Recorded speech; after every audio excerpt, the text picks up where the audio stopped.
तो ये कहानी एक ऐसे डीमन लॉर्ड की है जो कि पिछले कई सदियों से एंटी इस्ला नाम की इस जगह पर इंसानों और डीमंस के बीच राज करता आया है। उसके आसपास रहने वाला हर एक इंसान उससे डरा करता, लेकिन एक दिन इंसानों की तरफ से उससे एक ऐसा हीरो लड़ने आया जो कि बहुत ही पावरफुल था। यहाँ तक कि उसे बचने के लिए सैटर्न को खुद एंटी इस्ला छोड़कर भागना पड़ता है और एक पोर्टल के जरिए वो एक दूसरे प्लेनेट पर आ गया जहाँ सिर्फ इंसान ही रहा करते हैं। और तो और उल्टा यहाँ आने के बाद सैटर्न की सारी मैजिकल पावर्स ही चली जाती हैं। तो इस कहानी की शुरुआत में बताया जाता है कि इस वर्ल्ड के एक बड़े समुद्र के अंदर 5 अलग अलग आइलैंड्स हैं और ये पांचों मिलकर कहलाते हैं एंटे इस्ला। जो कोई भी एंटे इस्ला में रहता था वो डीमंस के रूलर्स यानी कि डीमन लॉर्ड सैटर्न को जरूर जानता था। असल में सैटर्न एक डीमन लॉर्ड है जिसका मकसद है दुनिया के सभी इंसानों को खत्म करके डीमंस के लिए एक बिल्कुल ही नई दुनिया बनाना। सैटर्न के पास उसके 4 जनरल्स थे जिन पर वो बहुत ही ज्यादा विश्वास किया करता था और इनके नाम है एद्रमेलिक, लूसीफर, आलशेल और मेलाकोडा। सैटर्न ने तब सब कुछ कब्जे में लेने के लिए एक बड़ी सी जंग का ऐलान किया और सेंट्रल कॉन्टिनेंट के पास के चारों आइलैंड्स के ऊपर ही अटैक करवा दिया। और डीमंस के इतना पावरफुल होने की वजह से इंसान इस लड़ाई को बुरी तरह हार रहे थे, कोई भी उनकी तरफ से लड़ ही नहीं पा रहा था। पर तब एक ऐसा हीरो सामने आता है जिसने लूसीफर की आर्मी को एक झटके में खत्म कर दिया। और सिर्फ इतना ही नहीं, उसने इंसानों की आर्मी का इस्तेमाल करके देखते ही देखते सैटर्न के और 2 जनरल्स आलशेल और मेलाकोडा की आर्मी को भी पूरी तरह से खत्म कर दिया। जिसके बाद वो हीरो जाके सीधा सैटर्न के सेंट्रल कॉन्टिनेंट के ऊपर ही अटैक कर देता है और तब शुरू होती है डीमन लॉर्ड सैटर्न और हीरो के बीच की खतरनाक फाइट। इस लड़ाई में हीरो की आर्मी अकेले सैटर्न के ऊपर थोड़ी भारी पड़ने लगी थी। पर तभी इस बीच आलशेल आता है जो कि सब देख के बहुत ही गुस्से में आ चुका था और अभी की सिचुएशन ये है कि ह्यूमंस की आर्मी डीमंस के ऊपर भारी पड़ रही है, इसलिए आलशेल सभी को पीछे हटने के लिए कहता है क्योंकि अभी इनके लिए वही करना सही होगा। लेकिन इससे आगे कि वो कुछ बोल पाता, हीरो अचानक से आके डीमन लॉर्ड के ऊपर वापस अटैक करता है जिससे कुछ सेकंड्स में ही सैटर्न महल की दीवार तोड़ते हुए हवा में उड़ जाता है और वो सबसे कहता है सिर्फ अभी के लिए मैं एंटे इस्ला को छोड़कर जा रहा हूँ, लेकिन इतना याद रखना कि मैं वापस जरूर आऊंगा। और ये कहते हुए वो एक पोर्टल ओपन करके वहां से गायब हो जाता है। ये देख के तो सारे के सारे इंसान ही बड़ी खुश होते हैं क्योंकि इन लोगों का मकसद ही यही था कि डीमन लॉर्ड को किसी भी तरह भगाना है। दूसरी तरफ यहाँ पर सैटर्न और आलशेल को दिखाया गया जो कि एक गली से निकलते हैं और आसपास की दुनिया को देखकर उन्हें कुछ भी समझ ही नहीं आता कि भला ये कौन सी जगह है। लेकिन तभी आलशेल ने जैसे सैटर्न को देखा तो बिल्कुल ही हैरानी हो गया और पूछता है सर आखिर आपने ये रूप क्यों लिया। सैटर्न भी देख के पूरी तरह चौंक चुका था कि आखिर वो एक इंसान के रूप में कैसे आ गया। ये लोग आपस में बात ही कर रहे थे कि इतने वहाँ पर कुछ पुलिस वाले आके इन्हें बुलाते हैं। तो आलशेल उन्हें डीमन लैंग्वेज में कहता है तुम्हारी हिम्मत भी कैसी है मुझसे ऐसे बात करने की। वो इसी तरह इन पुलिस वालों को धमकाने की कोशिश करने लगा पर इन्हें तो कुछ भी समझ ही नहीं आता कि आखिर ये बंदा बोल कह रहा है। आलशेल भी देख के सोचे पड़ जाता है कि आखिर ऐसा हो क्यों रहा है। वो एक मैजिक यूजर होते हुए इनकी भाषा नहीं समझ पा रहा। सैटर्न उससे कहता है तुम मैजिक का इस्तेमाल तब तक मत करना जब तक हम इस दुनिया के बारे में जान न लें। दोनों पुलिस वाले जैसे इनके पास आते हैं तो आलशेल तो बिल्कुल ही डर गया और उन्हें पीछे हटाते हुए कहता है तुम इंसान कहीं के, तुमने मुझे छूने की कोशिश भी कैसे की। और बहुत ही ज्यादा जोश के साथ अपना मैजिक इस्तेमाल करने की कोशिश करता है लेकिन नहीं, यहाँ पर कुछ भी नहीं होता। जिसके बाद दोनों ही पुलिस वाले इन्हें पुलिस स्टेशन ले जाकर इन दोनों से कुछ इन्वेस्टिगेशन करने के लिए इन्हें अलग अलग रूम में बिठा देते हैं और साथ ही उन्हें खाना भी ऑफर करते हैं। लेकिन सैटर्न को अभी इस चीज पर थोड़ा शक था इसलिए उसे खाता ही नहीं और अपने डीमन आई से उस पुलिस वाले को ही हिप्नोटाइज कर देता है। अब मैं नहीं, अब तुम मेरे सवालों का जवाब दोगे। इसके बाद सैटर्न आलशेल से मिलने उसके रूम में आता है और यहाँ तो ये आलशेल मजे से बैठे खाना ठूसने में लगा था। वो अब इस पुलिस वाले को भी हिप्नोटाइज कर देता है और आलशेल को बताता है कि हिप्नोटिज्म के जरिए मैंने यहाँ की जानकारी हासिल की है। असल में अभी हम लोग जापान नाम के एक देश में है जो कि प्लेनेट अर्थ के अंदर आता है। साथ ही जो खाना तुमने अभी खाया वो यहाँ के बहुत ही कॉमन डिश है। सबसे मेन बात तो ये है कि डीमंस, मॉन्स्टर्स और मैजिक इस दुनिया में बस एक फैंटेसी है। इसका मतलब कि इस वर्ल्ड में कोई मैजिक नहीं। अब कुछ देर बाद लोग पुलिस स्टेशन से बाहर आ जाते हैं और आलशेल बताता है कि नहीं, ऐसा नहीं है, इस वर्ल्ड के अंदर ही मैजिक है लेकिन बहुत ही कम परसेंटेज में, और इतना कम मैजिक होने की वजह से लोग अपनी मैजिकल पावर्स का बिल्कुल भी इस्तेमाल नहीं कर सकते। और यहाँ पर तो इस थोड़े बहुत मैजिक को भी इस्तेमाल कर पाना बहुत ही मुश्किल है। थोड़ी देर बाद सैटर्न फिर आलशेल से पूछता है क्या तुम थोड़ा बहुत ही मैजिक इस्तेमाल नहीं कर सकते। तो आलशेल अब फुल जोश में आके अपनी पावर्स को रिलीज करने की कोशिश करता है। वैसे अब मैजिक का तो पता नहीं पर उसका पोज देख के एक टैक्सी जरूर रुक जाती है। अब बेचारे ये दोनों कहीं जा भी तो नहीं सकते इसलिए एक ब्रिज के नीचे बैठ जाते हैं। सैटर्न कहता है भले ही ये दुनिया मैजिक के बारे में नहीं जानती, इनके लिए शायद वो एक फैंटेसी है, लेकिन अगर इस वर्ल्ड में थोड़ा बहुत ही मैजिक है तो कुछ ना कुछ तरीका जरूर होगा उन मैजिक पावर्स को इकट्ठा करने का। पर तब तक के लिए इन लोगों को यहीं रहकर इस दुनिया के हिसाब से चलना होगा। और अब क्योंकि इन्हें यहाँ पर रहना ही है तो दोनों चले जाते हैं अपना सबसे पहले रेसिडेंशियल सर्टिफिकेट बनाने के लिए। अगर इन्हें जापान में रहना है तो इन्हें वो सर्टिफिकेट चाहिए ही होगा, एक तरह से अपने आधार कार्ड जैसा समझ लो इसे। पर इसके लिए भी सैटर्न को अपने हिप्नोटिज्म का इस्तेमाल करना पड़ता है। अब इसके बाद लोग बनाते हैं अपना बैंक अकाउंट जिससे इन्हें यहाँ की करेंसी के बारे में पता लगता है। और अब रहने के लिए दोनों एक घर को रेंट पर लेते हैं। अब इन लोगों के पास पैसे कहाँ से आए तो मुझे भी नहीं पता। कुछ देर बाद इनका घर दिखा जाता है जो कि इस छोटे से अपार्टमेंट में है। आलशेल को तो पहले लगा कि नहीं, ये पूरा अपार्टमेंट ही मिल रहा है, पर तब उन्हें पता चलता है कि उन्हें तो बस एक छोटा सा कमरा मिला है और ये है यहाँ की लैंड लॉर्ड विकिशिमा। रात में लोग यहाँ रहने के बारे में ही आपस में कुछ डिस्कशन कर रहे होते हैं, लेकिन तभी इसी बीच अचानक ही सैटर्न वहीं पर बेहोश हो गया। जिसके बाद अब सीधा हॉस्पिटल का सीन दिखा जाता है जहाँ पर ये पता चलता है कि सैटर्न के कुछ ना खाने के कारण कमजोरी की वजह से वो बेहोश हो गया था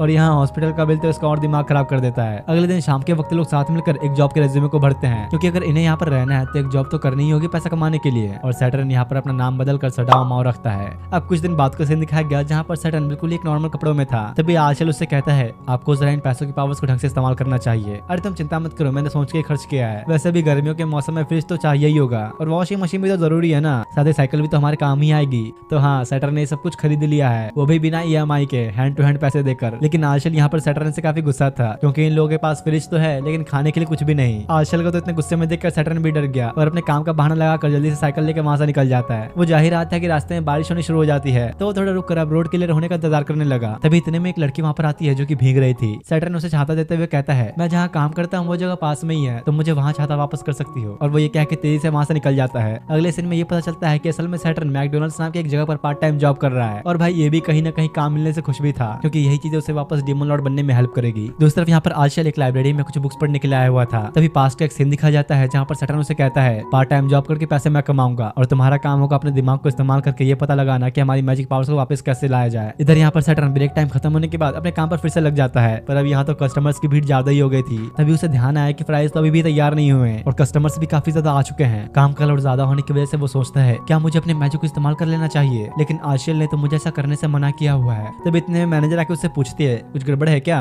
और अगले सीन में दिखाया जाता है कि बेचारा काफी टेंशन में पड़ा था क्योंकि वो अपना काम बिल्कुल भी ढंग से नहीं कर पा रहा। वैसे इस वर्ल्ड में अपने सैटर्न का नाम सड़ाओ माओ है, तो इसलिए मैं भी इसे आपसे सड़ाओ कह के ही बुलाऊंगा। अब काम खत्म करके जाते वक्त सड़ाओ काफी खुश होता है क्योंकि भाई इसका प्रमोशन हो चुका है। असल में इसके मैनेजर इसके काम करने की स्पीड से काफी खुश थी, इसलिए इसे प्रमोशन मिल चुकी है। वो अब जा ही रहा था कि तभी उसे रास्ते में वही लड़की मिली और वो उसे कहती है, जिस जगह पर तुम काम करते हो मैं वहाँ पर आई थी, उस इंसानी रूप की वजह से मैं तुम्हें ढंग से पहचान नहीं पाई, लेकिन एक चीज पर मेरा ध्यान गया, तुम अपने काम के बीच मैजिक इस्तेमाल करने की कोशिश कर रहे थे। असल में यार इस लड़की ने सैटर्न को पहचान लिया है। तभी सड़ाओ को भी कुछ याद आता है और वो भी अभी से पहचान चुका था और कहता है, कहीं कहीं तुम वो तो नहीं हीरो एमिलिया। तभी पास्ट का वही सीन दिखाया जाता है जहाँ पर सैटर्न पोर्टल बनाए गायब हो चुका था, जो देख के ये हीरो फैसला करता है कि वो उसे फॉलो करेगा, मतलब वो उसी पोर्टल के जरिए उसका पीछा करेगा। वैसे यहाँ पर शुरुआत से तो मुझे भी लग रहा था कि ये हीरो कोई लड़का है, पर जैसे अब इसने अपना आर्मर उतारा तब पता चलता है कि एक लड़की है और ये सैटर्न से कुछ ज्यादा ही नफरत करती थी, मतलब बिल्कुल ही जान से मारना चाहती है ये उसे। असल में ये हीरो वही लड़की है जिसे कुछ देर पहले सैटर्न ने छाता दिया था। अब सीन प्रेजेंट में आता है जहाँ पर वो उसे बताती है कि मैंने तुम्हारे बनाए हुए पोर्टल के जरिए तुम्हारा पीछा किया ताकि बस मैं तुम्हें खत्म कर सकूं। ये तो यार बिल्कुल ही लड़ने के लिए तैयार खड़ी थी और अपनी तलवार, मेरा मतलब चाकू निकाल लेती है। असल में यार बात यह है कि सड़ाव और आंचल की तरह एमिलिया भी यहाँ पर अपने होली स्वॉर्ड और अपने मैजिक इस्तेमाल नहीं कर पा रही, लेकिन ये तो इतने गुस्से में थे कि इसे अभी इन सब चीजों की कोई परवाह ही नहीं और सीधा जाके सड़ाव पर ही अटैक कर देती है। दूसरी तरफ यहाँ पर आंचल को दिखाया गया जो कि घड़ी में देखते हुए कहता है, अरे ये क्या, आज तो सर सैटर्न को आने में काफी देर हो रही है। इधर कुछ देर बाद अब इन दोनों को दिखाया गया जहाँ पर ये बेचारे पुलिस स्टेशन के अंदर बैठे थे। पुलिस वाला उनसे पूछता है, तो तुम दोनों ऐसे रोड पर लड़ क्यों रहे थे, और यार ये तो सैटर्न को अमीलिया का बॉयफ्रेंड ही समझ लेता है, इस वजह से तो अमीलिया भी बहुत ही गुस्से में आ चुकी थी। तो पुलिस वाला कहता है, देखो आप लोग काफी मैच्योर हैं, एडल्ट्स हैं, इस मामले में आपको शांति से बात करनी चाहिए। पर यार ये सुनकर तो एमिलिया और चिढ़ी जाती है। इसके बाद दोनों जाने लगते हैं और एमिलिया कहती है, मैंने तुम्हारा एड्रेस अच्छी तरह से याद कर लिया, इसलिए आज चैन से सो जाओ क्योंकि कल तुम जिंदा नहीं बचोगे। पर सड़ाओ को तो उसकी बातों से कोई फर्क ही नहीं पड़ता और उसे अपना छाता मांगता है, मेरा छाता कहाँ है, वापस दो मुझे। तो वो कहती है, अरे अच्छा वो छाता, वो तो मैंने कूड़े में फेंक दिया, तुम्हें क्या लगा मैं तुम्हारा छाता अपने पास रखूंगी, और उसे उल्टा सीधा सुनाते हुए वहां से निकल जाती है। अरे यार कम से कम छाता तो वापस कर देती बेचारे का। इसके बाद अगले दिन एक कॉल सेंटर का सीन दिखाया जाता है जहाँ पर ये पता चलता है कि इस वर्ल्ड के अंदर एमिलिया एक कॉल सेंटर में काम कर रही है, साथ ही उसकी एक दोस्ती बन चुकी है। यहाँ शाम के वक्त वो काम खत्म करके जब घर जाने लगी तो एक नॉर्मल वुमेन की तरह रास्ते में उसे जो भी डिस्काउंट वाला सामान मिलता है वो उसे घर ले आती है और आके मस्त खाते हुए टीवी देखने लगती है। लेकिन अचानक ही उसे सड़ाव के बारे में याद आता है, क्योंकि अगर वो इसी तरह बैठ रही है तो सड़ाव से अपना बदला कैसे ले पाएगी। कुछ देर बाद सड़ाव और आंचल को दिखाया गया जो कि बैठ के आराम से खाना खा रहे थे, लेकिन तभी बेल बजती है। आंचल जाके पूछता है, जी आप कौन। तो अमीलिया बाहर से कहती है, इतना प्यार से वेलकम करने के लिए तुम्हारा शुक्रिया, तो कैसे हो डीमन जनरल आंचल, तो जल्दी से अब गेट खोलो और मरने के लिए तैयार हो जाओ। लेकिन एमिलिया की आवाज सुनकर तो बेचारे आंचल की तो फटी जाती है। वो जल्दी से गेट लॉक करके कहता है, सर सैटर्न हीरो यहाँ पर पहुंच चुकी है, अब हम क्या करें। पर सड़ाव उसकी इस बात पर बड़ा अजीब रिएक्ट करता है। तो आंचल उससे पूछता है, इसका मतलब आप इससे मिल चुके हैं। तब सड़ाव उसे कल वाली सारी बातें बताता है, कैसे इन दोनों के बीच झगड़ा हुआ और पुलिस वाले को लगा कि दोनों गर्लफ्रेंड बॉयफ्रेंड है। यहाँ इधर ये लोग बैठ कर आराम से बात कर रहे थे और बेचारी एमिलिया बाहर खड़ी गेट खोलने के लिए चिल्ला रही थी। सड़ाव आंचल से कहता है, जो भी हो पर तुम चिंता मत करो, एमिलिया भी हमारी तरह ही पावर्स का इस्तेमाल नहीं कर सकती। और ऐसी काफी देर तक वो लोग इसी तरह बात करने लगते आपस में, और इधर बेचारी एमिलिया बाहर खड़ी रोने ही लग गई क्योंकि यार ये लोग गेट ही नहीं खोल रहे कब से। सड़ाव को भी ये देखकर दया जाती है और तब जाके दोनों गेट खोलते हैं। सड़ाव से पूछता है, वैसे तुम इस दुनिया में अकेली आई हो क्या। तो बताती है कि नहीं, असल में उसका एक और साथी उसके साथ आने वाला था। तब पास्ट का सीन दिखा जाता है जहाँ पर एमिलिया और ओल्बा नाम का आदमी उसी पोर्टल की तरफ बढ़ रहे थे जिसे सैटर्न ने बनाया था, और दोनों उसमें घुसने की कोशिश करते हैं, लेकिन सिर्फ एमिलिया ही एंटर कर पाई। ओल्बा एंटेस्ला में ही रह जाता है। यही वजह है कि बेचारी एमिलिया इस दुनिया में सिर्फ अकेली आई है। जाने से पहले वो सड़ाव से कह के जाती है, अगर मैं चाहूँ तो अपनी बची हुई ताकत से तुम्हें अभी खत्म कर सकती हूँ। हूँ, लेकिन दिक्कत यह है कि अगर इसने अभी ऐसा किया तो उसके पास वापस एंटी इस्ला जाने के लिए पावर्स बचेंगे ही नहीं। वैसे इस वर्ल्ड में एमिलिया का नाम यूसान एमी है। अगले दिन एमिलिया अपना काम खत्म करके सड़ाओ को देखने आती है, क्योंकि उसे इस बात पर यकीन है कि सैटर्न जैसा डीमन लॉर्ड ऐसे गरीब जिंदगी जी रहा है। लेकिन काफी समय तक इसी तरह उसका पीछा करने के बाद उसे समझ में आ जाता है कि सड़ाओ ने अब इस जिंदगी की आदत डाल ली है और बिल्कुल ही नॉर्मल इंसानों की तरह रह रहा है। अगले दिन जब सड़ाओ अपना काम खत्म करके रेस्ट कर रहा था तो तब वो इस लड़की जिसका नाम चीचन है उसे अपने साथी आयशल के बारे में बताता है, और इसकी बातें सुनकर चीचन को ऐसा लगा कि सड़ाओ शायद किसी लड़की के साथ रह रहा है, इसलिए उसे थोड़ी सी जलन होने लगती है। रात में जाते वक्त उसे एमिलिया मिलती है, और अब जब उसने ये अच्छी तरह से देख ही लिया कि सड़ाओ किस तरह से यहाँ पर अपनी नॉर्मल जिंदगी जी रहा है तो वो उसे यहीं रहकर अपनी जिंदगी गुजारने को कहती है, क्योंकि एमिलिया ये नहीं चाहती कि सड़ाओ फिर से एंटी इस्ला में वापस जाए। जिस पर सड़ाओ से कहता है, अरे भूल जाओ, तुम चाहे कुछ भी कर लो, मैं एंटी इस्ला पर कब्जा करके ही रहूंगा। वो उससे बातें कर ही रहा होता है कि तभी साइकिल से नीचे ही गिर गया, क्योंकि उसकी साइकिल का टायर खराब हो गया था। और तभी अचानक कोई अनजान आदमी इनके ऊपर गोलियां बरसाना शुरू कर देता है। दोनों एक से बचने के लिए एक साथ काम करते हुए बचते बचाते स्टेशन की तरफ भागते हैं। अब कुछ देर बाद का सीन दिखाया जाता है जहाँ दोनों आपस में ही बातें करने लगे कि इनके ऊपर जो गोलियों से अटैक हुआ है वो गोलियां मैजिक एनर्जी से बनी थी। तब सड़ाओ कहता है, वो जो भी था काफी पावरफुल था और मुझे यकीन है कि वो अच्छी तरह से हम दोनों की असलियत जानता है। और अब क्योंकि यहाँ अर्थ पर कोई ऐसा आ चुका है जो कि इनके बारे में जानता है तो दोनों को अब सावधान रहना होगा, क्योंकि सड़ाओ को ऐसा लगता है कि ये बंदा जो भी है जरूर एंटी इस्ला सही होगा। जिसके बाद सड़ाओ अब उसे बैग कह के वहां से निकल जाता है। और अब कुछ देर बाद वो जैसे ही घर पहुंचा तो देखता है कि एमिलिया तो उसके पीछे यहाँ तक पहुंच गई। असल में बात यह है कि इस बेचारी का वॉलेट गुम गया, इसलिए इसके पास वापस घर जाने के लिए पैसे नहीं, तो वो चाहती है कि सड़ाओ उसे अपने साथ रहने दे एक रात के लिए। अब एमिलिया को अपने घर में इस तरह देख कर तो आयशा तो पूरी तरह हैरानी हो गया, तो सड़ाओ उसे सब समझाता है कि आखिर इनके साथ क्या क्या हुआ, और एमिलिया को एक ब्लैंकेट और 1000 येन दे देता है ताकि वो कल बस पकड़ के वापस जा सके। और काफी देर तक ऐसे ही आपस में बहस करने के बाद तीनों ही सो जाते हैं। सोते हुए सड़ाओ आयशा से एमिलिया के बारे में बात कर रहा था कि वो किस तरह इस वर्ल्ड में अकेली आई है और बिल्कुल ही अकेली रहती है, उसके लिए सब कुछ कितना मुश्किल होगा। अगले दिन सड़ाओ और आयशल अपने टेबल पर एक कटोरी में रखे वेजिटेबल्स देखते हैं जो कि इनके लिए एमिलिया यहाँ पर रख के गई है। एक तरह से उसके थैंक्स कहने का तरीका समझ लो इसे। तो इस तरफ यहाँ एमिलिया घर दिखाया गया जहाँ पर टीवी में सड़ाओ की साइकिल के बारे में न्यूज चल रही थी, जिसके ऊपर कुछ मैजिक बुलेट से अटैक किया गया था। साथ ही दूसरी तरफ यहाँ पर चीचन के घर का सीन दिखाया गया जहाँ वो और उसकी मॉम भी यही न्यूज टीवी पर देख रहे थे। साथ ही यहाँ पर ये पता चलता है कल जब चीचन ने सड़ाओ को मैसेज किया तो काफी देर तक उससे बात की और दोनों ने ही आज मिलने का प्लान बनाया है। इधर यहाँ कॉल सेंटर पर एमिलिया को दिखाया गया जो कि नॉर्मली अपना काम कर रही थी। तभी एक कॉल के रिंग बजने पर एमिलिया उसे उठाकर हेलो कहती है, पर शायद ये कॉल करने वाला किसी तरह के वॉइस चेंजर का इस्तेमाल कर रहा था और उसे कहता है, हीरो एमिलिया, मुझे तुम्हारे बारे में अच्छी तरह से पता है। ये सुनकर तो ये भी पूरी तरह से हैरानी हो गई और पूछती है, आखिर तुम हो कौन? मैं वो हूँ जो कि हीरो एमिलिया और डीमन लॉर्ड को अच्छी तरह से जानता है। मेरी ताकत तुम दोनों को तबाह कर सकती है। यहाँ ये भी पता लगता है कल रात जो गोलियां इसके और सड़ाओ के ऊपर चलाई गई थी वो इसी बंदे ने चलाई थी जो कि इस वक्त इससे कॉल पे बात कर रहा है। एमिलिया उसकी आवाज सुन के कहती है, ये तो काफी डार्क आवाज है, ये पक्का कोई डीमन है। लेकिन एमिलिया को इस बात पर यकीन होता है कि आलचल के अलावा और कोई भी डीमन जनरल नहीं बचा है, तो भला आखिर ये डीमन कौन है? एमिलिया उसे पूछने की कोशिश तो करती है, लेकिन ये बंदा बिना कुछ बोले और उसे बिना कुछ बताए कॉल कट कर देता है। कुछ देर बाद अब जब वो और उसकी फ्रेंड बात ही कर रहे थे कि तभी उसे पुलिस स्टेशन से कॉल आता है जहाँ वो लोग उसे पुलिस स्टेशन आने के लिए कहते हैं, वही सड़ाओ के साइकिल वाले केस में। दूसरी तरफ यहाँ इन दोनों को दिखाया गया जो कि पुलिस स्टेशन में बैठे थे और आंचल कहता है, उन्होंने हमें बस एक साइकिल की वजह से ढूंढ लिया। यहाँ की पुलिस तो सच में काफी शातिर है। ये लोग बात ही कर रहे थे कि तभी एमिलिया वहाँ पर आती है और एक तरह से इसे इन दोनों के लिए गवाह बनने के लिए बुलाया गया है, क्योंकि साइकिल इन दोनों की थी ना, इसलिए बेचारी काफी गुस्से में आ चुकी थी। काफी देर के बाद अब पुलिस स्टेशन का मामला निपट जाने के बाद वो सड़ाओ को उसी कॉल वाले बंदे के बारे में बताती है जिसने इन दोनों को मारने की धमकी दी है और उस पर हमेशा की तरह गुस्सा करके वहां से चली जाती है। इधर यहाँ पर चीचन को दिखाया गया जो कि कहीं बाहर से आकर अपने लिए बिल्कुल नई ड्रेस पहनती है क्योंकि यार आज शाम में सड़ाओ से मिलने जा रही है। दूसरी तरफ यहाँ पर ये दोनों घूम ही रहते हैं कि तभी आशल उससे पूछता है, तो आप उस लड़के से कब मिलने जाएंगे और कब तक वापस आएंगे? तो सड़ाओ बताता है कि हम 5 बजे मिलने वाले हैं और 5 बजने में अभी थोड़ा टाइम बचा है, इसलिए अब आशल जल्दी से सड़ाओ को लेकर एक शॉप में आ गया और उसे अलग अलग ड्रेसेस ट्राई करवाता है। अब भाई एक लड़की से मिलने जा रहा है तो कम से कम तैयार तो होना ही पड़ेगा उसके लिए। आशल कहता है, मैंने ऐसे समय के लिए ही सीक्रेट सेविंग्स करके रखी थी, मैं आपको एक डेट पर ऐसे तो नहीं जाने दे सकता। अब इसके बाद सीधा 5 बजे का सीन दिखा जाता है जहाँ पर दोनों मिलते हैं और यहाँ चीचन अपने हेयर स्टाइल में थोड़ा चेंज करके आई थी, जिस चीज को सड़ाओ ने भी नोटिस कर लिया था और ये देख के चीचन भी काफी खुश होती है। अब दोनों घूमने की जगह तय करके जाने ही लगेगी तभी चीचन उससे पूछती है, क्या मैं तुम्हारा हाथ पकड़ सकती हूँ? तो सड़ाओ कहता है, अरे बस इतनी सी बात, और उसका हाथ पकड़ लेता है। भाई माहौल काफी रंगीन हो रहा है। अब तो कुछ देर बाद एमिलिया को दिखाया गया जो कि अपने काम से वापस आ रही थी, लेकिन तभी वो आंचल को देखती है। असल में आंचल उन दोनों के ऊपर चुपचाप नजर रख रहा था और एमिलिया के टोकने पर वो बड़ा ही अजीब एक्ट करने लगता है, तो इसलिए एमिलिया उसी तरफ देखती है जहाँ पर आंचल देख रहा था और तब उसे देखे सड़ाओ और चीचन जो कि एक साथ एक रेस्टोरेंट के अंदर बैठे थे। लेकिन इसने तो यार कुछ और ही समझ लिया और आंचल का कॉलर पकड़ते हुए कहती है, आखिर तुम दोनों उस लड़की के साथ क्या करने वाले हो? तो आंचल कहता है, अरे यार तुम मेरी बात तो सुनो, और तब जाके बेचारा आंचल उसे सारी सिचुएशन समझाता है। तो एमिलिया उसे कहती है, यहाँ खड़े खड़े कुछ नहीं होने वाला, दरअसल अब ये उसी कैफे में जाने वाली है जहाँ पर वो दोनों बैठे हैं। ये लोग आपस में इधर बात ही कर रहे थे कि तभी सड़ाओ को एमिलिया अपने सामने दिखती है, जो देख के तो वो अपने मुंह से कॉफी थूक देता है। भला ये एमिलिया आंचल के साथ यहाँ पर क्या कर रही है? कोई बात नहीं, मैं ऐसे एक्ट करूंगा जैसे मैंने उन्हें देखा ही नहीं। ये दोनों फिर से बातें करने लगते हैं और एमिलिया तो आके अब उसके बिल्कुल ही बगल वाले टेबल पर बैठ चुकी थी। तभी चीचन यहाँ बातें करते हुए धीरे धीरे सड़ाओ को अपनी फीलिंग्स बताने लगी और वो लगभग अब उसे प्रपोज करने ही वाली थी कि तभी वहाँ पर एमिलिया उसके बीच में आ जाती है।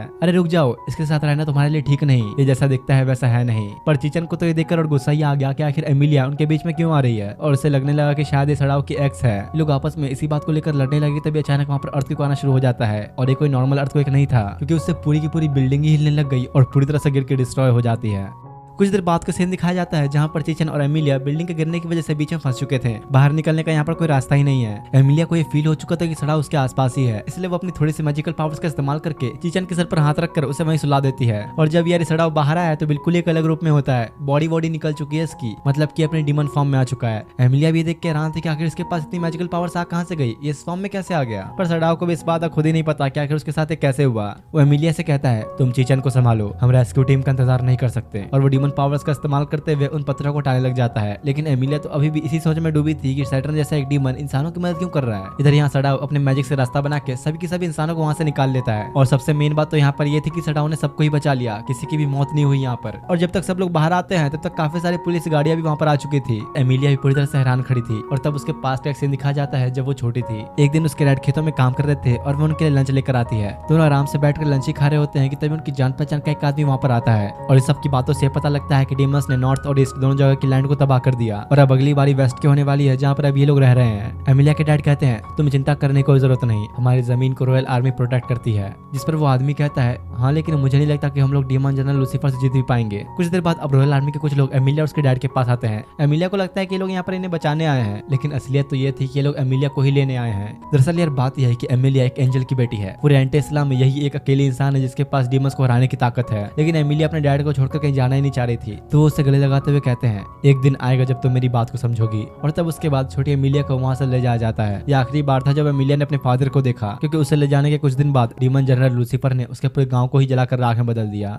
इसके बाद एमिलिया एक चर्च के अंदर आती है जहाँ ये लोग उससे कहते हैं तुम्हें हार नहीं माननी चाहिए, तुम्हारी माँ सबसे ताकतवर एंजल्स में से एक थी। अब हमारी बात ध्यान से सुनो, सीक्रेट स्वॉर्ड बेटर हाफ एक ऐसा होली वेपन है जिसे सिर्फ वो इंसान चला पाएगा जिसमें इंसान और एंजल दोनों का ही खून होगा। ये लोग उससे वही बातें कहते हैं जो कि उसके डैड ने उससे कही थी। पूरे एंटी इस्लाम में सिर्फ तुम ही एक हो जो कि डीमन लॉर्ड को हराने की ताकत रखती है। इसके बाद सीन आता सीधा प्रेजेंट में। सड़ाओ एमिलिया से आके पूछता है ठीक तो हो ना तुम, अभी अपने ह्यूमन फॉर्म में वापस आ चुका है। पुलिस वाला इन तीनों को देखकर इन्हें वहां से जाने के लिए कहता है, लेकिन तभी इसने चीचन को पहचान लिया और कहता है अरे तुम तो इंस्पेक्टर ससाके की बेटी हो ना। इस वक्त सड़ाओ को याद आता है कि जो पुलिस वाला उन्हें सबसे शुरुआत में मिला था वो असल में चीचन का फादर है। चीचन के जाने के बाद सड़ाओ और एमिलिया अपनी डिस्कशन करते हैं जहाँ पर सड़ाओ कहता है अब चिंता मत करो, आज और कोई अटैक नहीं होगा क्योंकि वो लोग ऑलरेडी एक बार फेल हो चुके हैं। लेकिन एमिलिया को कुछ समझ नहीं आता, तो सड़ाओ कहता है जैसे ही हम दोनों आसपास आए वो भूकंप आया। मैं नहीं जानता कि उसने किस तरह की पावर्स का इस्तेमाल किया, लेकिन एक चीज तो कंफर्म है कि उसे अच्छी तरह से पता है कि हम दोनों कौन हैं। कुछ देर बाद एमिलिया अपनी फ्रेंड्स के पास चली जाती है जो कि उससे मिलने आए थी। और इधर आज चल रोते हुए सड़ाओ के पास आता है, प्लीज मुझे माफ कर दीजिए, मेरी वजह से एमिलिया आपके पास आई। दुश्मन के इतना पास होते हुए भी मैं आपके लिए कुछ नहीं कर पाया, यहाँ तक कि आपको मेरी जान भी बचानी पड़ी। और ये कहते कहते बेचारा खुद काफी कोसने लगता है। इसके बाद अब सीधा सुबह का सीन दिखाया गया जहाँ पर एमिलिया सड़ाओ के घर आई हुई थी, वही 1000 येन वापस करने जो कि सड़ाओ ने उसे दिए थे। एमिलिया उससे पूछती है तो कल के हुए हादसे के बाद अब आलचल का क्या हाल है। तब यहाँ पर पता चलता है कि असल में आलचल पूरी रात भर रो ही रहा था क्योंकि वो अपने किंग की मदद नहीं कर पाया। वो पूरी रात जाग कर बस खुद को कोसता रहा और इसलिए अभी सुबह वो सो रहा है। सड़ाओ एमिलिया से कहता है पैसे तो दे दिए ना तुमने, काम तो हो गया तुम्हारा, तो चलो अब निकलो। हाँ हाँ तुम्हें बताने की जरूरत नहीं। एमिलिया अब जाने लगती है, लेकिन क्योंकि उसने हिल्स पहन रखी थी तो पैर फिसलने की वजह से बेचारी वहीं पर सीढ़ियों से गिर जाती है और उसकी गिरने की आवाज सुनकर तो आलचल भी उठ गया। अरे क्या हुआ, किसने हम पे अटैक किया है क्या। और अब बेचारी को चोट लगाने की वजह से उसे सड़ाओ के घर पर ही वापस आना पड़ता है। तब आलचल देखता है कि उनके पास मेडिसिन नहीं है, तो वो अब साइकिल लेकर निकल जाता है दवाइयां लाने के लिए। दूसरी तरफ यहाँ पर सड़ाओ उसके चोट को मैजिक से ठीक करने की कोशिश करने लगा, लेकिन एमिलिया उस पर ही और गुस्सा हो जाती है। अरे अचानक क्या हुआ तुम्हें, पहले मुझे ये बताओ कि तुम्हें क्या हुआ, तुम एक डीमन किंग हो तो इतने शांत कैसे हो, लोगों को तुम मारने की कोशिश क्यों नहीं कर रहे, उल्टा तुम तो और अच्छे बन रहे हो, अपना काम खुद करते हो, खाना बनाते हो, लोगों की मदद करते हो और तो और सब तुम्हारी रिस्पेक्ट भी करते हैं। आखिर क्यों तुम मुझसे और यहाँ के लोगों से इतना अच्छे से पेश आते हो। अगर सच में तुम अंदर से इतने ही अच्छे हो तो आखिर तुमने मेरे फादर की जान क्यों ली। जिस सैटर्न को मैं जानती हूँ उसे खून और आंसू बहाने में सुकून मिलता है, तुमने तो हमारे गाँव को भी जलाकर राख कर दिया, मेरी जिंदगी की हर एक खुशी छीन ली तुमने।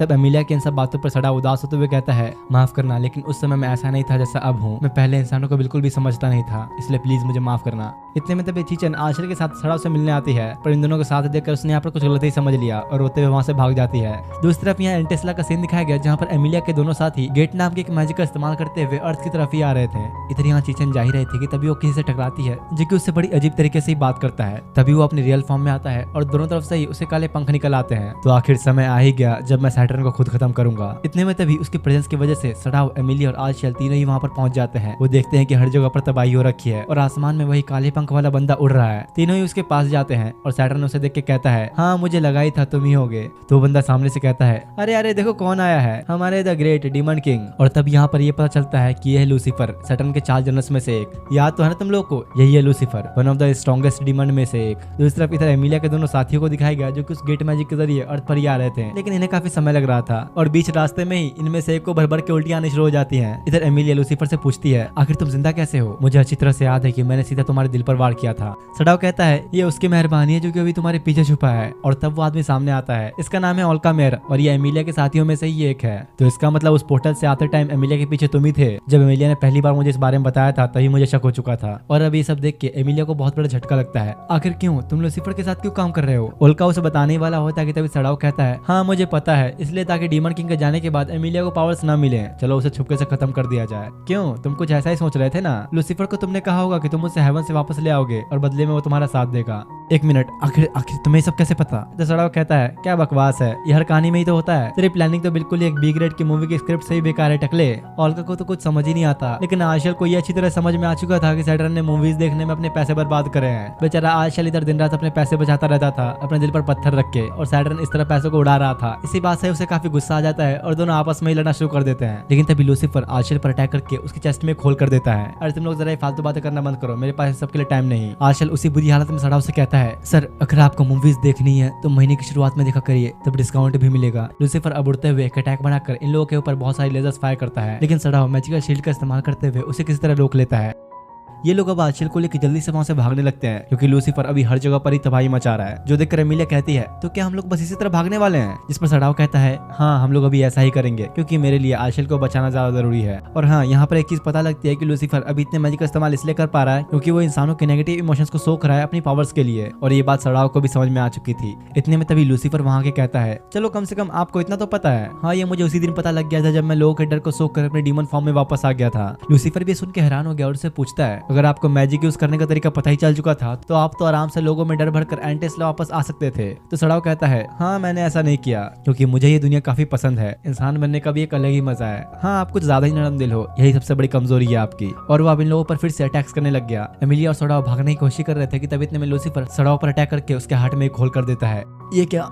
मुझे लगा नहीं था कि इंसानों का शरीर इतना कमजोर होता है। अचानक तभी ओल्का भी सामने आकर सड़ाव के पैरों पर अटैक करता है जिससे अब वो चल नहीं सकता, और अब इन लोगों के पास भागने के अलावा और कोई रास्ता बचता नहीं। तो जल्दी से सड़ाव एमिलिया का हाथ पकड़कर वहां से टेलीपोर्ट हो जाता है। अरे यार, ये तो पास की ही रोड है, तुमने इतना नजदीक क्यों टेलीपोर्ट किया? लूसीफर भी तुरंत यहाँ पहुंच जाता है और कहता है, आप मुझसे बच के भला जाएंगे कहाँ? और इस बार वो सड़ाव के हार्ट में और भी बड़ा छेद कर देता है। उसे लगता है कि सैटर्न का खेल अब यही खत्म, और कहता है, अरे आप तो सर सैटर्न भी नहीं रहे तो मुझे इस लड़की की क्या जरूरत? और तभी वो उसे नीचे फेंक देता है। एमिलिया उसे बचाने की कोशिश तो करती है पर इससे उसे खुद ही काफी चोट लग चुकी थी। इधर लूसीफर अब अपना एक बहुत ही बड़ा मैजिक स्पेल इस्तेमाल करने लगा इस पूरी जगह को तबाह करने के लिए। उसके ये करते ही आसपास की चीजें पूरी तरह से डिस्ट्रॉय होने लगी, जिससे वो ब्रिज भी अब टूटकर एमिलिया और चीचन के ऊपर गिरने लग जाता है। लूसीफर को ऐसा लगने लगा कि भाई जीत तो अब उसकी ही हुई, पर तब आसपास की धूल उड़ती है और दिखाया जाता है कि एमिलिया के पीछे सड़ाव खड़ा था। जैसा मैंने कहा था, एक बी ग्रेड मूवी की तरह, बिल्कुल प्रेडिक्टेबल। वैसे हाँ, थैंक्स लूसीफर, तुम्हारी वजह से मुझे ही मेरा रूप वापस मिल गया। और भाई अब तो यार इन लोगों की वाट लगने वाली है। वैसे चीचन भी अब सड़ाव के इस रूप को देख लेती है। एमिलिया को तब समझ में आता है कि सड़ाव ने उन्हें इस जगह पर इसलिए लाया क्योंकि यहाँ पर ज्यादा लोग हैं, तो इसी वजह से यहाँ पर वो ज्यादा से ज्यादा लोगों के डर को सोख सकता है। वैसे सड़ाव ने इस ब्रिज को काफी देर से संभाल रखा है और वो कहता है, अरे तुम जल्दी कुछ करो यार, और नहीं संभाल पाऊंगा मैं सब। तो एमिलिया बिल्कुल सड़ाव की तरह मैजिक इस्तेमाल करते हुए अपने सेलेस्टियल फॉर्म में आ जाती है, जहाँ उसके हाथ में एक होली स्वॉर्ड भी आ चुकी थी। तभी सैटर्न आसपास के सारे लोगों को बेहोश करके एक मैजिक बैरियर क्रिएट करता है ताकि ये लोग बिना अपनी ताकत को रोके लड़ सकें। एमिलिया अब लूसीफर से लड़ने के लिए अटैक्स तो करती है, पर वो उसके हर एक हमले को ब्लॉक करते हुए उसी पर एक ब्लास्ट कर देता है। लूसीफर कहता है, मजाक है क्या? तुम्हें क्या लगता है कि तुम अपने सेलेस्टियल फोर्स को इस्तेमाल किए बिना मुझसे लड़ लोगी? और अब दिखाया जाता है आर्शल को, जहाँ पर वो भी अपनी फॉर्म में वापस आ चुका था। आखिरकार इसकी भी एंट्री हो ही गई। दूसरी तरफ यहाँ पर ये ओल्का छुप के बैठा था और लूसीफर अकेला ही इन लोगों का सामना कर रहा है, इसलिए उस पर काफी गुस्सा होता है और कहता है, तुम कुछ करोगे भी या नहीं? मैं इन लोगों को और ज्यादा नहीं संभाल सकता। और जैसे ही अब ये सामने आता है तो आर्शल अकेला ही इसके ऊपर भारी पड़ चुका था और सैटर्न तो अब बिल्कुल ही गुस्से में आ चुका था। वो अचानक से लूसीफर के सामने आके कहता है, तो क्योंकि तुम एक डीमन जनरल हो, अपनी सजा को भी एक मर्द की तरह भुगतो। और वो अब हजारों मैजिकल सर्कल्स बनाता है। इसके बाद क्या होने वाला है तो तुम लोग जानते ही हो। लूसीफर की की बैंड बजने वाली है। और अगले ही सीन में उसे दिखाया गया जहाँ पर उसका पूरा चेहरा ही सूजा हुआ था। सैटर्न से मार जो खाई है इसने। साथ ही भाई अब चीचन ने भी इन सब का असली रूप देख लिया था, तो वो भी उसे अपने बारे में सारी बातें बताते हुए कहते हैं कि वो लोग इस दुनिया से नहीं है। यही एमिलिया सड़ाव का मजाक उड़ाते हुए कहती है, देख लो ये पहला एक ऐसा डीमन किंग है जो पार्ट टाइम जॉब करता है। एक बार फिर से ये दोनों हमेशा की तरह आपस में लड़ने लग जाते हैं। और अब सारी लड़ाई खत्म होने के बाद एमिलिया के दोनों साथी भी वहाँ पहुंच जाते हैं। काफी जल्दी नहीं आ गई है। वैसे इन दोनों का नाम है एल्बर्ट और एमेरेडा। और अब कुछ देर बाद सड़ाव अपने मैजिक का इस्तेमाल करते हुए हर चीज को वापस पहले जैसा ही कर देता है। और अब क्योंकि माहौल पूरा अच्छी तरह से शांत था तो ये दोनों ही जाने लगते हैं। काफी हैरानी की बात है ये कि किसी की भी मौत नहीं हुई और सब कुछ पहले जैसा हो गया। तो कि सच में सैटर्न एक डीमन किंग है, वो तो अब बिल्कुल ही बदल चुका है। और अब ये दोनों चले जाते हैं। अब अगले दिन का सीन दिखाया जाता है जहाँ पर सड़ाव बड़ी बेरहमी से कहता है, तो बताओ आगे की लपटों में कैसा महसूस हो रहा है, चलो दावत शुरू की जाए। तब पता चलता है कि किसी को धमका नहीं रहे हैं, असल में दोनों बैठ के दावत कर रहे हैं रेस्टोरेंट में। साथ ही अब लूसीफर भी इन दोनों के साथ रहने लगा है और काफी खर्च कर रहा है वो इन लोगों के पैसों को। इसलिए आशल कहता है, सर वो हमारे पैसों को बस उड़ा ही जा रहा है, हमें कुछ तो करना ही होगा। दूसरी तरफ यहाँ एंटी इस्ला के अंदर एक काउंसिल मीटिंग दिखाई जाती है जहाँ एक लड़की के सामने उसका एक हेड बैठा होता है जो कि चर्च का फादर होने के साथ साथ रॉयल फैमिली से भी है। वो लड़की उसे सारी बातें बताती है कि कैसे ओल्का ने उन्हें धोखा दिया और एमिलिया डीमन किंग के साथ दूसरे वर्ल्ड में रह रही है। तो फादर कहता है, ऐसा कैसे हो सकता है, मुझे तो लगा था कि डीमन किंग मर चुका है। असल में बात यह है कि इन लोगों ने पूरे एंटी इस्ला में एक खबर फैला दी थी कि एमिलिया और डीमन किंग दोनों ही मर चुके हैं। पर अब क्योंकि एमेरेडा और एल्बर्ट ने अर्थ पर जाकर एमिलिया और डीमन किंग को दोनों को ही एक साथ देख लिया, तो अब पूरे एंटी इस्ला को ही पता लग जाएगा कि वो लोग अभी जिंदा हैं। वो लड़की पूछती है, अब हमें क्या करना चाहिए, हम ये मान ले कि ओल्का ने हमें धोखा दिया या एमिलिया और उसके दोनों साथी जो कि उस वर्ल्ड में गए थे उन्हें खत्म कर दें। दूसरी तरफ यहाँ पर आशिल और सड़ाव को दिखाया गया जो कि अपनी पेट पूजा करके लूसीफर के पास आते हैं। अरे आगे तुम लोग, मुझे बहुत भूख लगी है, जल्दी से कुछ खाने को दो। तो आशिल उसे कहता है, सर की वजह से तुम यहाँ पर रह रहे हो, कम से कम उनसे अच्छे से पेश तो आओ। तभी लूसीफर को ये पता लगता है कि दोनों बाहर खाना खाने गए थे और सड़ाव थोड़ा खाना उसके लिए भी लाया है, लेकिन उसे ये बात अच्छी नहीं लगती कि दोनों अकेले ही खाने चले गए। आशिल कहता है, तुझे पता भी है तेरा ये इंटरनेट और कंप्यूटर का इंतजाम करना हमें कितना भारी पड़ा है। अरे लेकिन यार मैं इसे खा तो नहीं सकता ना। तब सड़ाव आके पूछता है, वैसे क्या सच में तुम इस कंप्यूटर का इस्तेमाल करना जानते हो, मुझे तो कुछ समझ ही नहीं आता कि ये चीज है क्या। तो लूसीफर कहता है, यकीन नहीं होता तो चलो मैं दिखाता हूँ। और ये लोग मिलके इस एमिलिया के कॉल सेंटर पर कॉल करते हैं। सड़ाव कहता है, अरे वाह ये तो काम कर गया। एमिलिया गुस्से में कहती है, मैं इस वक्त काम कर रही हूँ, तुम लोग आखिर चाहिए क्या। अरे यार माफ करना, हम लोग तो बस अपना कंप्यूटर टेस्ट कर रहे थे। अगले दिन अब सड़ाव के जॉब पर जाने के बाद लूसीफर यहाँ घर में बैठ के लैपटॉप चलाने में लग जाता है। अरे यार इसमें मैं ऑनलाइन गेम तो खेल ही नहीं सकता, मैंने उसके लिए ही तो इसे खरीदवाया था। दूसरी तरफ यहाँ पर आशिल को दिखाया गया जो कि बाहर घूमने के बाद घर की तरफ ही आ रहा था, जहाँ उसे लेटर बॉक्स के अंदर मकान मालिक का एक लेटर मिलता है। जिसके बाद अब शाम का सीन दिखाया गया जहाँ पर सड़ाव अपनी जॉब से वापस आ चुका था। जैसे ही वो अंदर आया तो देखता है कि लूसीफर तो यहाँ पर बुरी हालत में पड़ा है। क्या हुआ तुम्हारे साथ, ऐसा किसने किया। तभी आशिल टॉयलेट से बाहर निकलते हुए कहने लगा, सर प्लीज उस फोटो को मत देखिएगा, असल में यार इन दोनों की ऐसी हालत मकान मालिक को छोटे कपड़ों में देख के हुई है। आशिल तो बेचारा भर भर के उल्टियां कर रहा है और लूसीफर तो बेहोश ही हो गया। सड़ाव उससे पूछता है, अरे ये सब छोड़ो और ये बताओ कि तुम्हें मैजिक रिकवर करने का कोई तरीका मिला या नहीं। तो तब वो उन्हें बताता है कि जापान के एक स्कूल में एक काफी पुराना बंद कमरा है, वहाँ शायद एक डीमन मौजूद हो सकता है, उससे शायद हम मैजिक के बारे में कुछ जान सकते हैं। अगले दिन सड़ाव और आशिल उसी स्कूल में पहुंचते हैं और वहाँ बस खड़े देख रहे थे, क्योंकि दिक्कत यह है कि ऐसे स्कूल में भला वो जाएंगे कैसे। लेकिन तभी उन्हें पता चलता है कि यहाँ तो चीचा नहीं पड़ती है। जिसके बाद सड़ाव उसे सारी बातें समझाता है और अंधेरी रात में वो तीनों प्लानिंग करके स्कूल में पहुंचते हैं। वो लोग उस रूम को ढूंढने ही लगे थे कि तभी उन्हें लूसीफर का कॉल आता है, जिसने इन लोगों को रास्ता बताने के लिए कॉल किया है। वो बताता है कि उस रूम का गेट पहले भी एक बार खुल चुका है और जहाँ एक बार गेट खुले वहाँ दोबारा गेट खोलना भी आसानी होता है। तो जैसे ही वो गेट खुलेगा ये लोग वहाँ से मैजिक ले सकते हैं। और हाँ ये सब चीजें इन्हें लूसीफर समझा रहा है, क्योंकि वो इन लोगों से झूठ बोल रहा है। सच तुम्हें आगे पता लग ही जाएगा। अचानक ही तभी सामने से कोई आने लगता है तो इन लोगों को लगने लगा कि भाई कहीं कोई डीमन तो नहीं आ रहा इधर। लेकिन असल में एमिलिया वहाँ पर आती है। वो इन लोगों से पूछ ही रही थी कि आखिर लोग इतनी रात में यहाँ पर क्यों आए, और ये तीनों ही उसे चकमा दे के वहाँ से निकल जाते हैं। कुछ देर तक अब ऐसे छुपन छुपाई खेलने के बाद फाइनली आखिर में लोग उस कमरे में पहुंच जाते हैं। आशल को वहाँ एक ताला नीचे रखा दिखता है। इसका मतलब ये है कि ये रूम पहले भी एक बार खुल चुका है। तीनों ही जब अंदर जाते हैं तो देखते हैं कि यहाँ पर तो काफी सारा खाने पीने का सामान पड़ा हुआ है और साथ ही इस कमरे में एक गेमिंग टैब भी पड़ा था। तब लूसीफर उन्हें कॉल करके पूछता है, तो क्या तुम लोग वहाँ पहुंच गए। और यहाँ पर यह पता चलता है कि असल में इस रूम के अंदर ओल्का और लूसीफर रहा करते थे जब वो इस वर्ल्ड में आए थे, और लूसीफर ने तो बस इन लोगों से बहाना बना के इन्हें गेमिंग टैब लाने के लिए ही भेजा था। पिटने वाले काम नहीं कर रहा भाई ये।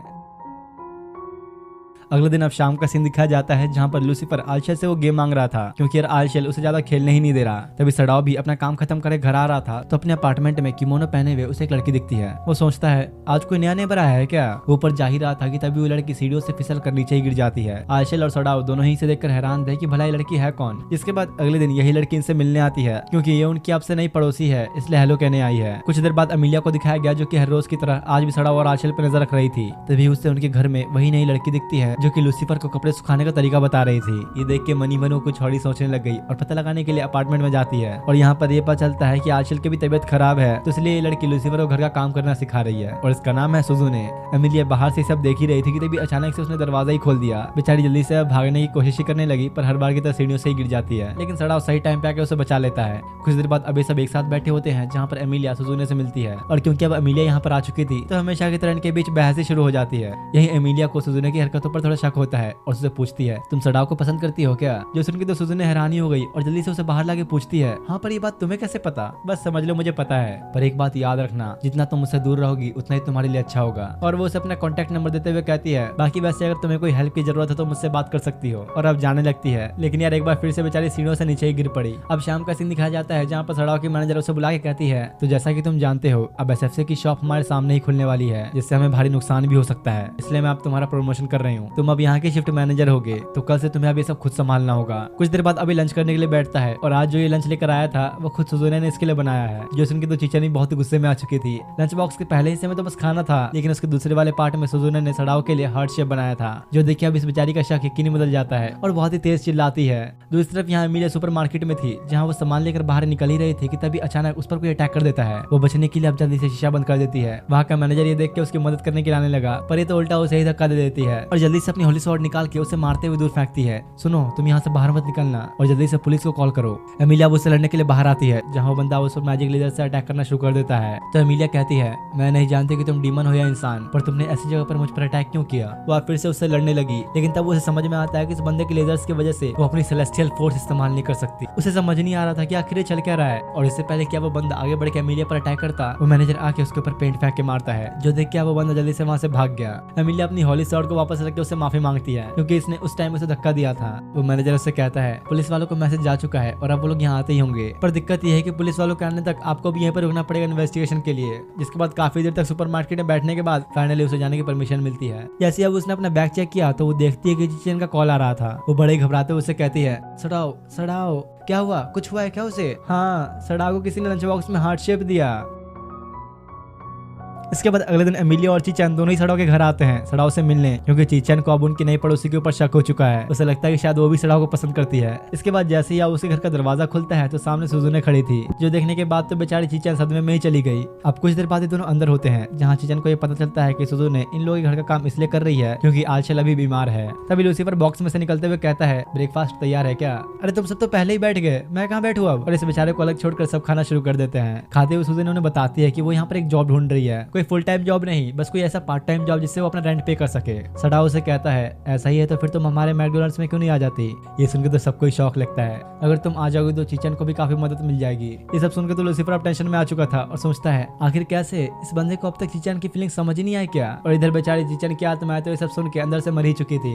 आजकल कहता है वैसे जॉब तो बाद की बात है, पर शायद तुम लोग को इससे पहले कपड़े दिला देने चाहिए। तब यहाँ पता लगता है कि सुजुने के पास जापानीज ट्रेडिशनल कपड़ों के अलावा और कुछ पहनने को ही नहीं है, जो सुन के तो सब उसे ही घूरने लग जाते हैं। तो एमिलिया उसे कहती है चलो ठीक है, जॉब के बाद मैं तुम्हें मार्केट ले चलूंगी। जिसके बाद अब सीधा शाम का ही सीन दिखाया गया जहाँ पर एमिलिया सुजुने के साथ थी और वो उससे पूछती है वैसे ट्रेन क्या होता है, मैंने कभी देखा नहीं। एमिलिया भी हैरान होते हुए कहती है अगर तुम ट्रेन के बारे में नहीं जानते तो स्टेशन पहुंची कैसे? तो सुजुने कहती है गेट से, और कैसे? ओ अच्छा गेट, क्या कहा तुमने गेट? कहीं तुम एंटेस्ला से तो नहीं? तो वो जवाब देती है हाँ क्यों, आपको नहीं पता था क्या? और तब दोनों ही एक दूसरे को बड़े हैरान होते हुए देखते हैं, अरे ये बात तुमने मुझे पहले क्यों नहीं बताई? और सुजुने की बातों से पता लगता है कि उसने बताने की कोशिश तो की थी पर एमिलिया ही नहीं समझ पाई। तो वो पूछती है कहीं मुझ पे कल तुमने ही तो अटैक नहीं किया था? पर उसे सुजुने के ऊपर कहीं भी होली स्वॉर्ड के निशान नहीं मिलते, मतलब कि ये वो नहीं है। तो एमिलिया पूछती है आखिर तुम हो कौन और डीमन लॉर्ड के आसपास क्या कर रही हो? तो तब वो बताती है कि इसका असली नाम है क्रिस्टिया बेल और एक इन्वेस्टिगेटर है। वो एमिलिया से कहती है अगर तुम सैटर्न को हराना चाहती हो तो हमारे साथ आ जाओ।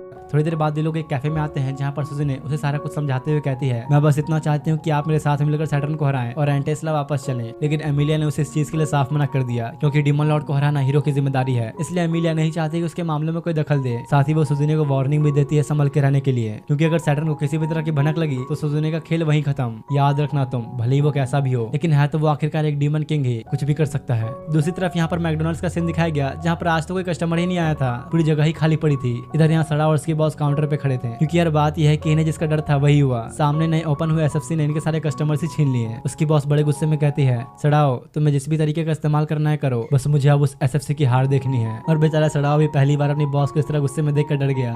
थोड़ी देर बाद अब चिचन भी काउंटर पर आती है और बेचारा यहाँ काफी परेशान था क्योंकि आज ही वो एक सब्स्टिट्यूट मैनेजर बना और आज के ही दिन ये सब हो रहा है। इतने में तभी वहाँ पर एक ब्लू वाला बंदा आता है जो कि असल में एसएफसी का मैनेजर है और इन लोगों को हेलो कहने आया था। लेकिन बड़ा ही अजीब था ये। चिचन भी इसकी हरकतें देखकर डर जाती है। कुछ देर बाद अब ये दोनों रेस्ट कर रहे थे जहाँ चिचन कहती है क्या ही पागल था वो, मैं अब तो एसएफसी से बिल्कुल भी हारना नहीं चाहती। तो सड़ाओ जवाब देता है ओ ऐसा क्या, चिंता मत करो, हमें उनके बारे में अब हर एक चीज पता लग जाएगी क्योंकि मैंने उसके पास अपना एक स्पाई भेजा है और यार सड़ाओ का ये स्पाई एजेंट और कोई नहीं बल्कि आलचल है। इसी के साथ इस एनिमे का पार्ट 1 यहीं पर एंड होता है। अगर पार्ट 2 देखना है तो इस वीडियो पर ज्यादा से ज्यादा लाइक करके नेक्स्ट पार्ट के लिए कमेंट जरूर कर देना। मिलते हैं आप तुम लोगों से नेक्स्ट वीडियो में, तब तक के लिए थैंक्स फॉर वॉचिंग।